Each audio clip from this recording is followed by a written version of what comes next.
CTV News with Ricardo Veneza. Well, here we go again. That seems to be the refrain from residents in Wheatley tonight as officials investigate a gas leak in the town nearly 4 years after a previous gas explosion destroyed part of its downtown. Good evening. A familiar fear is resurfacing in Wheatley. The same gas at the heart of that 2021 shock explosion has been detected again. More than 60 people have been displaced as officials move to evacuate a portion of the town and address the danger. Our Travis Fortnum reports.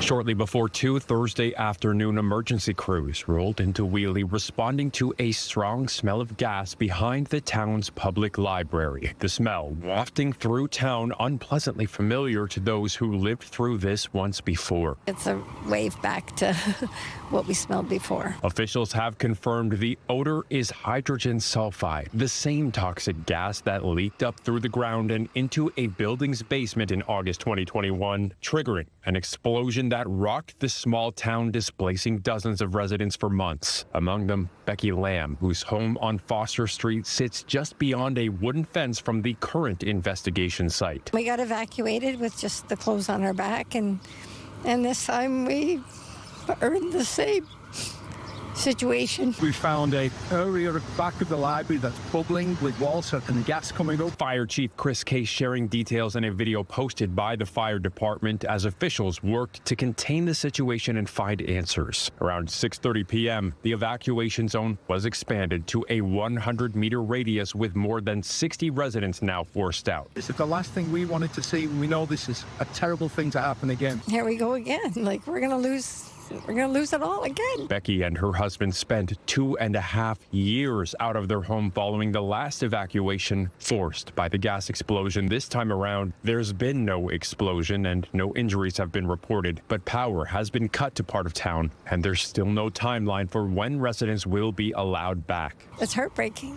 My husband said he'll never go through it again, and I said to him on the way here, I said, we got to stay strong together. It's, we got to get through this, and we will get through it, but it's like, again? No. Into the evening, crews from Chatham-Kent Fire, Police, EMS, the Windsor Hazmat Team, the University of Windsor, and Ontario's Ministry of the Environment remain on scene. Travis Fortnum, CTV News. Well, let's stay in Chatham-Kent tonight, where Dresden residents are facing fresh fears themselves that plans for a dump site in town may be in full swing. CTV's Michelle Molesky reports. This picture has Dresden residents worried. I thought, oh no. This week, York One Environmental Waste Solutions moved heavy equipment onto their property just north of town. I just feel so terrible about this whole thing. Sometimes you feel like we haven't done enough, but then on the other hand, there's a lot of things that we feel that are going on in the background that we have no knowledge of. The activity comes less than a month after the province exempted the company of a comprehensive environmental assessment for their proposed regenerative recycling facility. The company won't do interviews, but a spokesperson tells CTV News in a statement crews will begin with grounds cleanup, grading, removal of legacy debris, and installation of basic environmental controls, all of which, they say, is allowed under the current environmental permits, and none of which will involve new materials being trucked to the landfill.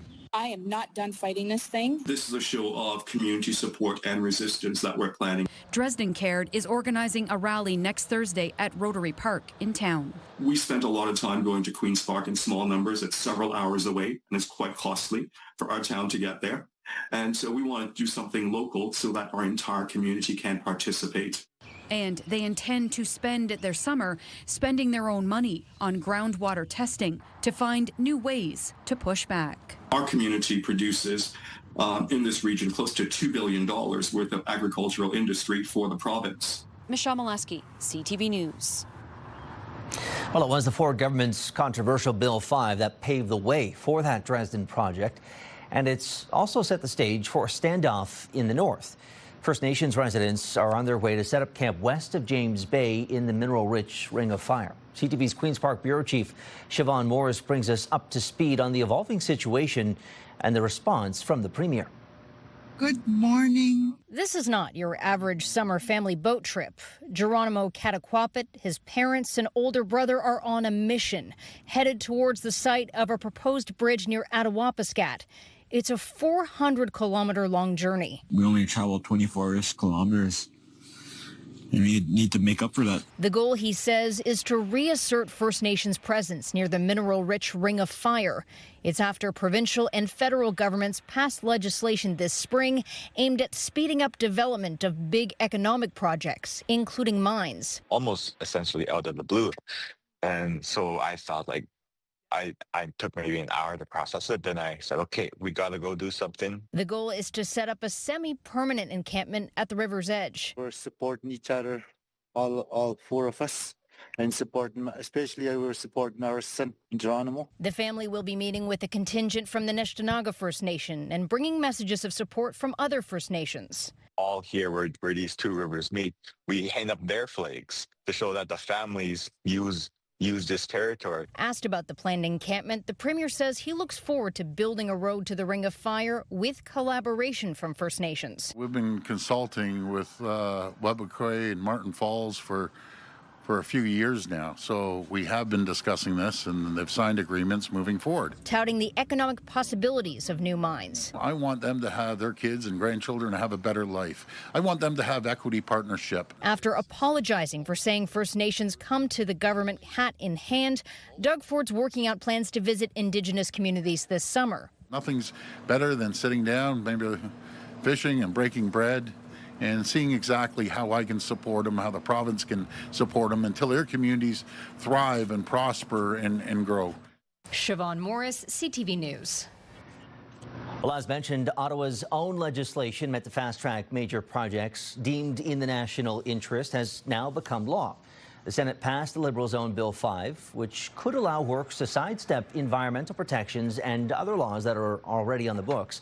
It received royal assent after it was approved today without any amendments, despite an effort to add language focused on respecting Indigenous rights. In Washington, the U.S. Defense Secretary is again disputing a leaked report indicating Saturday's attacks on Iranian nuclear facilities were not as damaging as the government says. How about the Israeli Atomic Energy Commission? The devastating U.S. strikes on Fordo destroyed the site's critical infrastructure and rendered the enrichment facility inoperable. Here's the head of the UN Atomic Energy Agency this morning, Rafael Grossi. U.S. and Israeli strikes caused enormous damage to Iran's nuclear sites. Don't take my word for it. How about the IDF's chief of staff? I can say here that the assessment is that we significantly damaged the nuclear program, setting it back by years. I repeat, years. Pete Hegseth called the strikes on the 3 Iranian sites an historically successful attack. He says the leaked report was an early preliminary assessment from the Defense Intelligence Agency. He says the report acknowledged there was low confidence and gaps in information. Now, the report shows the strikes caused significant damage, but the sites were not totally destroyed, and that Tehran's nuclear program was only set back by a few months. Meantime, despite Trump's assertion the U.S. and Iran would meet next week, the White House today saying nothing is scheduled as of right now. Well, Canada's Foreign Affairs Minister says Iran and Israel need to return to the negotiating table, and that would include transparency about Tehran's nuclear program. We also need to ensure that there is respect for civilian lives at every turn. And in that respect, we'll continue to ensure that we have services available for Canadians throughout the region as they seek to leave the region or as they seek to have some support from the Government of Canada. Anita Anand spoke this morning in Berlin, where she met with her German counterpart. Global Affairs says it brought 7 Canadians out of Israel and the West Bank to Jordan on buses offered yesterday. Earlier this week, a chartered flight from Jordan left for Athens with Canadians filling just 95 of the 265 seats Ottawa had arranged. The agency is aware of 800 Canadians leaving Israel, Iran, and the West Bank combined. A Windsor man accused of murdering a London musician 3 years ago is free tonight. A judge found the Crown failed to prove their case beyond a reasonable doubt against Craig Allen. Court heard he was hooked on crack cocaine and driving around London in a stolen car in November 2022. That's the same time the body of Daniel Fawcett was found with fatal stab wounds in a city park. He was the one-time guitarist for the rock band Helix. While the judge found the 50-year-old Allen lied to officers in his statement about his whereabouts that night, she also found the Crown's key witnesses were likewise unreliable and so couldn't find grounds to convict. Allen's lawyer says he was a scapegoat in the case. The evidence that the witness provided was not reliable or credible, and so based on that absence of evidence, there was not sufficient basis to conclude that he was the person who committed the act. In Windsor Court, an American pleaded guilty to 2 offenses after hitting his partner with a car and choking her while they were in the city on December 23, 2023. 24-year-old Shermere Colston Hawkins from Philadelphia is facing a sentence in Canadian custody now. The defense is asking for a jail sentence of 18 months. The Crown is seeking a prison term of 4 to 8 years. And Windsor police say they're searching for a suspect wanted in a 6-figure currency scam. You can find those details over at our website. That's at ctvnewswindsor.ca.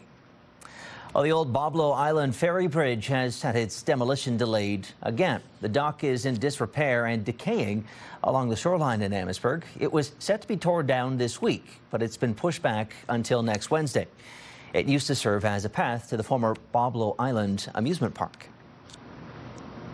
Researchers at the National Oceanic and Atmospheric Administration in the U.S. predict a mild to moderately harmful algal bloom in western Lake Erie this summer. Now, that could see possible impacts to drinking water, broader public health, and tourism. The blooms are also known as blue-green algae and can produce a dangerous toxin. The University of Windsor's Great Lakes Institute for Environmental Research says even small blooms can pose a risk. Even though we're talking about Lake Erie right now, this same advice applies to Lake St. Clair, where we're more likely to see blooms along the Ontario shoreline. So avoid green water. It may not be toxic, but it's not worth taking that chance. Now, as the summer season arrives and the final school bell rings today, kids are ready to get outside and enjoy a couple of months outside. And there is a group in Windsor, Essex with a message for drivers to slow down and let kids be kids safely. Our Chris Campbell has that story for us tonight. Have a great summer, Mom. With school wrapping up for the year, neighborhood streets are about to get a lot busier, and members of the Fantastic Fathers community group want drivers to take notice. As parents, there's nothing more of a concern than your kids, right? The group is selling bold yellow, white, and blue caution signs for $10, stand included, with the hope that they'll be posted on front lawns across Windsor, Essex. This is the time of year where everything's busier and more cars are on the road because there's motorcycles, there's everything. There's all kinds of things to look out for, but obviously we want to make sure our kids are number one priority. Near St. Pius School in Tecumseh, neighbors say the signs are a smart way to get drivers to pay attention, especially on streets with no sidewalks. Yes, especially for those teenagers who are like on their phone, like texting and driving. And sometimes also the teenagers that are always in a hurry. Being alert on the roads, I mean, it's top of mind nowadays with the young kids that are out, and they're so unpredictable how they get around the yards and ride their bicycles and things. Fantastic Fathers says all proceeds go back into community programming, and anyone interested can send them an email to get a sign of their own or send them a message on Facebook. It's fantasticfathers2016@gmail.com. Just don't want to be one of the statistics out there, and so we encourage the kids to watch out for cars, and we're encouraging the cars to watch out for kids. Just want to make people aware. Chris Campbell, CTV News. Yeah, never a bad idea to slow down and maybe leave a little bit of extra space out on your travels. Well, after the break, CTV meteorologist Julie Atchison joins us to give us the details on another heat warning coming our way. The Utah Jazz select Will Riley. And still ahead, a Southwestern Ontario baller is bound for the NBA after being selected in the first round of the league's entry draft. CTV meteorologist Julie Atchison joining us now for a check of the forecast. Julie, the storm has held off long enough that I could ride the bike into work, but we're in and out of these storms throughout the region. Yeah, we've had this stationary boundary. It's been stalled south of us. It's going to lift northward as a warm front through the day tomorrow. We're back into a heat warning, but just briefly for one day. So a heat warning in effect in Essex County for your Friday. But this boundary, anytime we see any type of ripple along it, it generates the chance for scattered showers and thunderstorms. So that's why we've been in and out of the rainfall. That boundary, as it lifts northward and puts us into the warm sector for your Friday, we'll see it eventually move on out. So the weekend is looking up and the probability of showers is dropping off just a bit. So we're going to get to that in just a second. 30 and 19 are high and low for the day. It was quite humid this afternoon. Overnight, most of the area holding it around 21 degrees.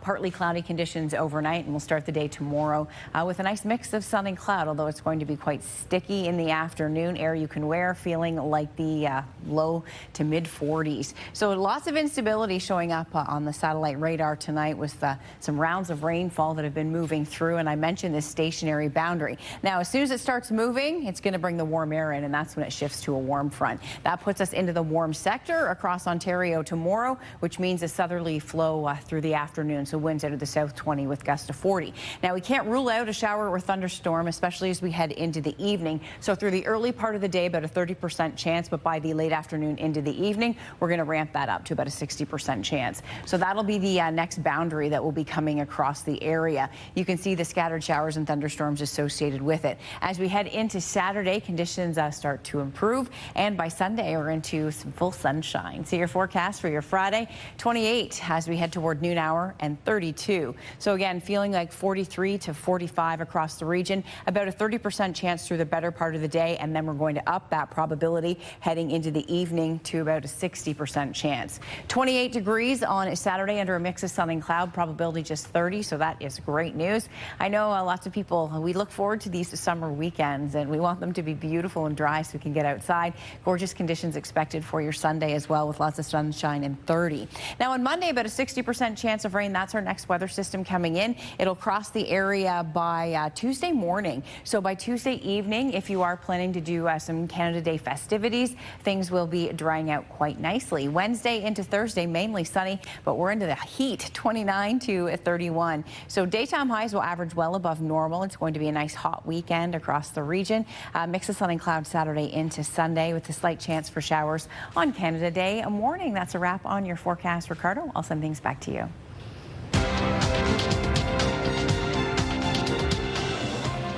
Julie, thank you for that. Yeah, feels like 43. Can't wait. Well, Canada's main stock index seeing gains today. You can see there up 186 off the back of strength in base metals stocks. The Dow also surging 404 points. The Nasdaq up 194. The Canadian dollar also gaining today to rest above 73 cents U.S. Gold up nearly $5 an ounce, and oil up another 32 cents a barrel. Discussion here at Windsor City Hall. Windsor's top stories. A major project is about to get underway. Breaking news alerts. Severe weather is a possibility. And watch live. Good evening, and thank you for joining us. Download the CTV News app.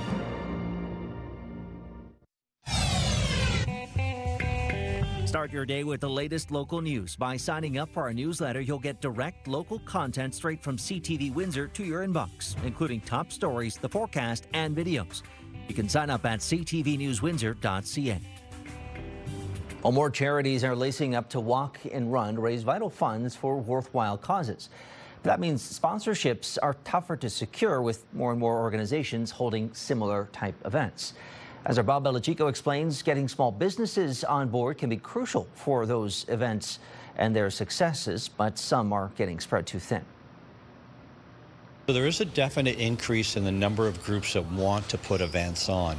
Dave Orshinsky produces a handful of events and MCs a couple dozen more. He says there are already 40 walk-run events scheduled for this summer. Just in the walking running community alone, there's probably 40 or 45 events there already, and more people wanting to bring events in because they think it's an easy way to make a lot of money. That's not the case right now, according to Orshinsky. Because we're in an economic downturn right now, we are finding it difficult with sponsors. They're being pushed in a lot of different directions. Brave Day doesn't run without sponsors. Brandy Colsey, Marketing and Communications Manager with the Windsor Cancer Center Foundation, says some sponsors are now becoming more like partners, donating money and offering help throughout the process. It's all about finding out what our sponsors need. What can we provide of them for value, whether it's visibility, whether it's community involvement, maybe it's employee engagement. Ryan Allison is helping to organize the Ground Effects Windsor Waterfront Half Marathon and 5K, which is expected to draw between 2,000 to 3,000 people, including many out-of-towners.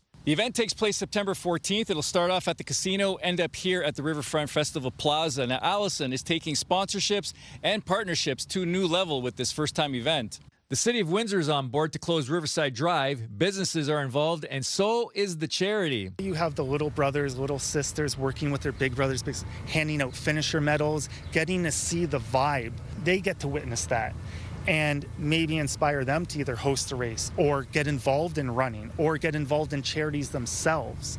In order to make this growing number of walk-run events a success, Orshinsky has one key suggestion. Is shop local, run local, walk local, and support your local sponsors that come out and help us out. Bob Belichico, CTV News. Well, the National Basketball Association held its entry draft last night. While Americans, of course, continue to dominate the player pool in the NBA, Canadians are increasingly hearing their names called.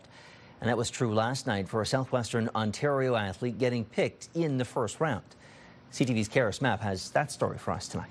With the 21st pick in the 2025 NBA Draft, the Utah Jazz select Will Riley from Kitchener, Canada. A dream come true for a local boy from Waterloo Region. Surrounded by friends and family, 19-year-old Will Riley became the first of two Canadians drafted into the NBA Wednesday night. The whole experience at the table, it was a little nerve-wracking, but Will was handled himself well and kind of kept the whole table calm. Drafted by Utah, now repping Washington's blue and red following a quick trade to the Wizards. Utah wanted to take Washington's pick at the 18th overall because they were going after a player named Walter Clayton Jr. So Utah was willing to give up additional draft assets in order to trade up. Washington happily accepted. Starting at Preston High School in Cambridge and Kitchener's Grand River Collegiate, the 6'8" forward traveled to the U.S. for his final 2 years of high school, playing at the Phelps School in Pennsylvania. We went up to New York and obviously celebrated with Will and his family and his friends. I don't know if I was nervous. I think it was just nervous excitement because it's you know it's going to happen, right? You just don't know when it's going to happen, which I think is the excitement of the draft. The excitement short-lived, with the real work only just beginning. We're currently in a Sprinter van. We're just landed in Washington. We just met the head coach. We're about to go meet the rest of the organization. Give a little wave to CTV Kitchener. A superstar talent long in the making. Playing in the NCAA for the 2025 season with the University of Illinois, Riley averaged 12.6 points over 35 games. He had a goal and he had a dream, and he was able to realize that last night, which a lot of kids can't do. He's getting 1,500 to 2,000 shots a day. The kid's relentless when it comes to this sport. One of many athletes putting Canada on the map. This year's MVP, Shai Gilgeous-Alexander, helping bring Oklahoma City their first championship title. Denver Nuggets' Jamal Murray, also an NBA champion from Kitchener. It's obviously grown in popularity, and then with that, the proximity to the U.S. makes it a lot easier for a lot of these players and athletes who show a lot of potential here in Canada. But for now, Riley ready to make an impact with his hometown team cheering him on. He actually had a group of his grade school friends from Breslau Public come out to New York, so that was really nice to see. Karis Mapp, CTV News, Kitchener. Pure Country 89, Windsor's country music station. Pure access to the biggest stars and the hottest songs. Download the free iHeartRadio app to listen to Pure Country everywhere.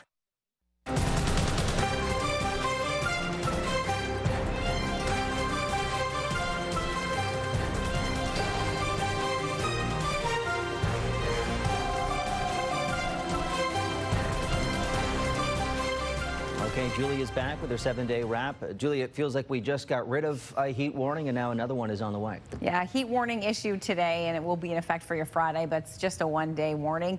In terms of heat and humidity, it will feel like the low to mid 40s tomorrow afternoon, so it's going to be quite sticky. Expecting a mix of sun and cloud through the day, just a 30% chance of showers. As we head into Friday evening, a 60% chance. A mix of sun and cloud Saturday, looking great for the weekend.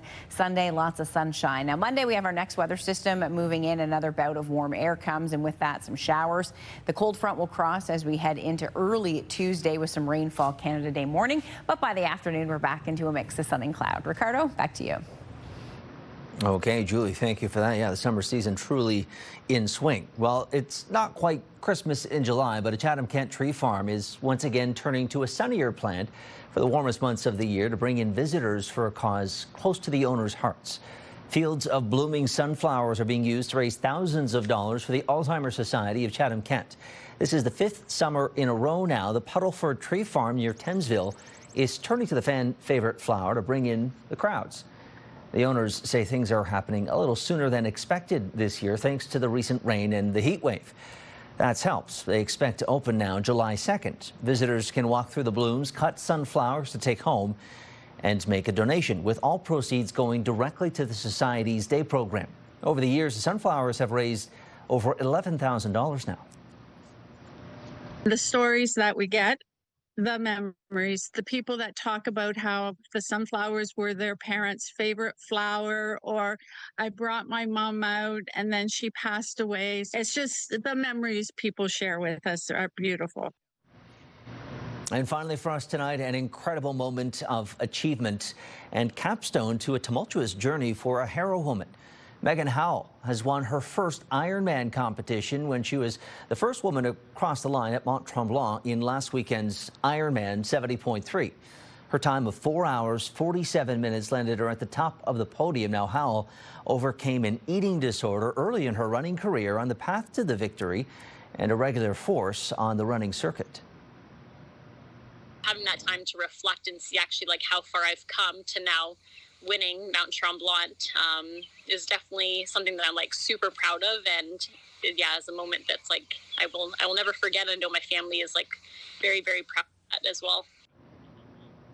Well, what an inspiration she is, a great leader, somebody to follow. That is our time this evening. Thank you so much for tuning in. We'll see you again tomorrow at 6. Until then, I'm Ricardo Veneza, and for everyone here at CTV on both sides of the camera, have a great night.